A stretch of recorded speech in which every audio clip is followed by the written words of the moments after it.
मीरान हैदर के लिए, खालिद के लिए, इशरत के लिए, तमाम उन लोगों के जिनका मैं नाम नहीं ले पा रहा हूं, I dedicate whatever little I am going to say in solidarity with my friends to all those heroes whose names don't figure out, but they are our heroes.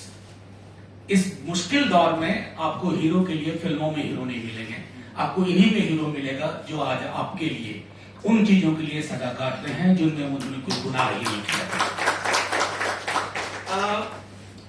कई सारी चीजें हैं, मैं सिर्फ संक्षेप में एक दो बातें कहूंगा। There have been two moments in recent parliamentary history. मैंने कई अपने साथियों से शेयर किया। When the CAA was passed, I still remember the day I had come back home dejected. We have lost the plot of this nation. Second was when the farm laws, not only with the content or the intent or the manner in which they were passed, that was second moment I felt further low. But thanks to the people of this country, not to any political party, they gave hope to Parliament, which was made defunct on both the occasions. The government was not willing to listen to. You all remember those days. What Shaheen Bagh did? Shaheen Bagh को मतलब एक मैं समझता हूं कि क्या कहते हैं सर, आप तो हिंदी के सर्वनाम से वो जातिवाचक संज्ञा हो जाना होता है ना, कि नाम संज्ञा हो गया पूरे देश में। शाहीन बाग, शाहीन बाग, शाहीन बाग। मुश्किल सरकार की स्थिति कि वो शाहीन बाग से डील नहीं कर सकते थे, हाँ उसको डेमोनाइज कर सकते थे, और उसके लिए उन्होंने तरीका निकाला जिसमें उमर खालिद की अमरावती की स्पीच आपने सुनी।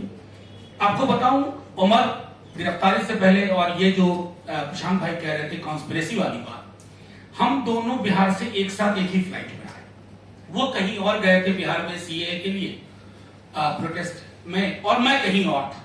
हम लोगों ने बातें भी की, और मैं समझता हूं जितने भी लोगों से मैं उस दौर में जेएनयू के मिला, उसमें he was one of those brightest on contaminated mind.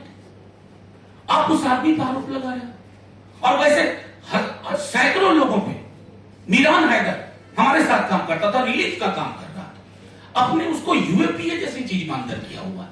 तो बहरहाल मैं सिर्फ इतना कहना चाहता हूं कि इस मुल्क में कुछ चीजें बीते दिनों में हुई। आज एक छोटा वाकया पहले शेयर करूंगा। एक साहब हैं, उनका पूरा वैश्विक दर्शन मठ का है, लेकिन उत्तर प्रदेश उनके हाथ में आ गया नारियल की तरह। तो मैंने किसी बात पे कहा कि अगर मदर ऑफ टेररिज्म की बात होगी तो जरा उमर ने कहा था, मैंने कहा who was the first terrorist in independent India. अब उसकी पेरेंटेज पता करो ना कि नाथुराम गोडसे की पेरेंटेज क्या थी, ideological parentage I mean, not the biological parent, वो पता करिए। मुझे दुख के साथ ये कहना पड़ रहा है कि मेरी टाइमलाइन पे बहुत कम लोगों ने इस बात के पक्ष में कि ये सच है। ज्यादातर लोग ये कहते रहे कि फर्क करना सीखिए, नाथुराम गोडसे टेररिस्ट नहीं था। और मुझे कुछ लोगों ने तो उसमें जो पुलिस के लोग मुझे ज्ञान भी दे रहे हैं कि टेररिस्ट को डिफाइन करने में आपसे गलती हो रही है, there is a difference between assassin and terrorist. बहरहाल मैं उस प्रशांत भाई डील करेंगे वो। मैं सिर्फ इतना कहना चाहता हूं कि कुछ तो बदला है हमारे देश में, और वो बदला सिर्फ इसलिए है कि पॉलिटिकल पार्टीज ने भी कमोबेश, और मैं कहना चाहता हूं साफ खुल करके, you can not defeat this kind of politics of this regime by becoming photocopy of that regime. ये नहीं होगा, दोनों चीजें नहीं हो सकती है कि मैं वहां मत्था टेक करके वही बातें बोलूंगा लेकिन जुबान थोड़ी अलग होगी। No, people want a clear cut position.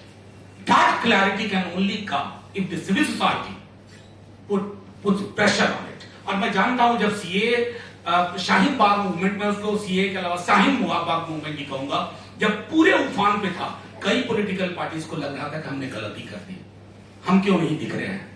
वो पैदा करना होगा, और मैं समझता हूं कि वो हम पैदा कर सकते हैं। दूसरी चीज जो बहुत अनफॉर्चुनेट हुई और जिसको भी हमने होने दिया, पहले मैं खुद यूनिवर्सिटी में जो एक टॉपिक पढ़ाता हूं, state political economy and governance, वहां मैं क्लास में बताता था कि nation, state and its government are three different entities. वो फर्क खत्म हो गया। मतलब तुर्रा ये कि मैं रेलवे के प्राइवेटाइजेशन के खिलाफ बोलूं तो मुझ पे आप एंटी नेशनल का आरोप लगा दोगे। वो बेचारे पत्रकार महोदय, उन्होंने 6 महीने पहले कह दिया था कि विजय रूपाणी जाने वाले हैं, उनको सेडिशन में आपने डाल दिया। अब क्या करोगे? सेडिशन किस पे होना चाहिए? और मैं तो कहूंगा ऑन लाइटर वे हालात ऐसे पैदा हो गए हैं ना कि अगर उमर दंगे प्लान कर सकता, एग्जीक्यूट कर सकता तो चीफ मिनिस्टर होता, जेल में नहीं होता। आजकल रिवॉर्ड सिस्टम बदला हुआ है। फाइनली एक चीज मैं जरूर कहूंगा, हम अद्भुत मुल्क है। प्रशांत जी, जब 4 जजों ने प्रेस कॉन्फ्रेंस की थी, हमें लगा था कि क्रांति की शुरुआत हो रही है 18 ईस्वी में। हमें लगा कि ये जेपी मूवमेंट आ रहा है। कितने बेवकूफ निकले हम, कितने गधे निकले। हमारी समझ, हम मूलतः एक बुत परस्त मुल्क है। एक मूर्ति चाहिए हमें तुरंत, अरे फलाना ये हमारा उद्धार करेंगे। आपने देख लिया, और अभी भी मैं देख रहा हूं जुडिशियरी में, चाहे वो माननीय सुप्रीम कोर्ट के चीफ जस्टिस हो, अदर जजेस हो, what you speak in a seminar should get reflected in your judgment, otherwise no. That's not how we look at judiciary and expectations from the judiciary. Lower courts have done significantly well. And एक geography के हमारे teacher कहते थे कि higher you go cooler we feel.